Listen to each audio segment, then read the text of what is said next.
тақырыбы өздеріңіз көріп отырғандай сұйытылған қышқылдардың металдармен әрекеттесуі. Енді қараңыздар, сіздердің алдарыңызға 3 түрлі металл беріп тұр. Біріншісі мырыш, екіншісі мыс, үшіншісі алюминий, және тұз қышқылы. Енді осы аталған металдардың қайсысы белсенді? Бәріміз белсенді қатарын ашайықшы, сабақтың соңында. Ең соңғы бетті ашамыз. Осы металдардың қайсысы ең белсенді? Алюминий, дұрыс айтасың. Екінші орын мырыш, үшінші орын мыс. Дұрыс.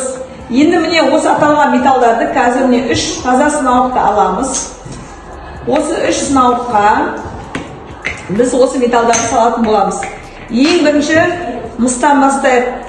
Бір түйір мысты аламыз. Мыс металын қызыл түсті металл, білеміз. Міне мысты салдық. Сынауыққа бір түйірін. Одан кейін екінші сынауыққа мырышты салайық. Мырыштың түйірлерін салайық.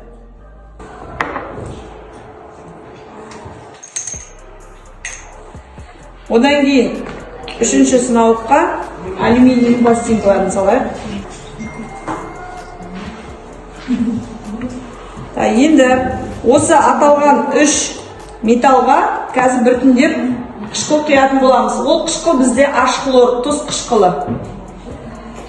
Бірінші мысқа құям.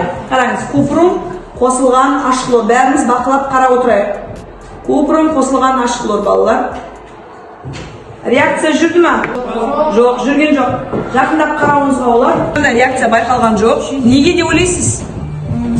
Неге? Белсенді емес. Дұрыс айтасың, сутектен кейін тұр, белсенділігі төмен. Енді екінші, бізде жаңа қандай металл болды? Мырышқа біз қазір тұз қышқылын құямыз. Ал қарайық. Қараңыз.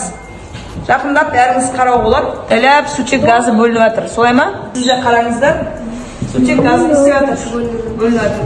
Белсенді бөлініп жатыр. Бірақ қатты белсенді емес, бірақ бөлініп жатқанын байқайсыз. Солай ма? Астынан себебі не шығып жатыр? Көпіршіктер шығып тұр. Міне көрдіңіздер? Белсендігі енді міне тұра-тұра реакция белсенді жүріп жатқанын көресіздер. Үшінші реакцияда бізде алюминий ғой.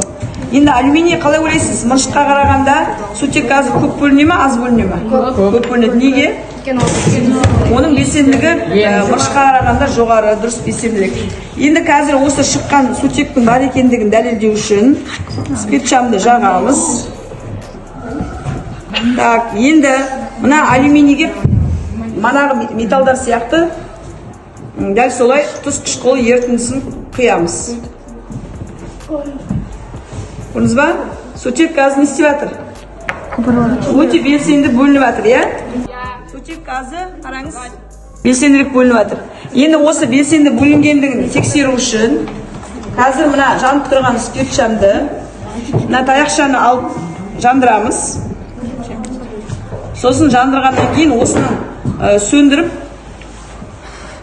тексереміз. Міне, көрдіңіз ба? Қандай дыбыс шықты? Пақ деген дыбыс шықты.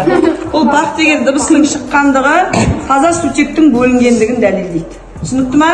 Міне сонда ол сутек газының шыққандығын немен дәлелдедік? Жанып тұрған шырпыны бірінші не істеп аламыз да, сосын сөндіргеннен кейін сразу алып апарған кезде пақ деген дыбыс шықса, бұл сутектің бөлінгендігін дәлелдейді. Түсінікті ма? Енді осы көргендеріңіздің барлығын кестеге сызамыз. Отыра қойыңыз.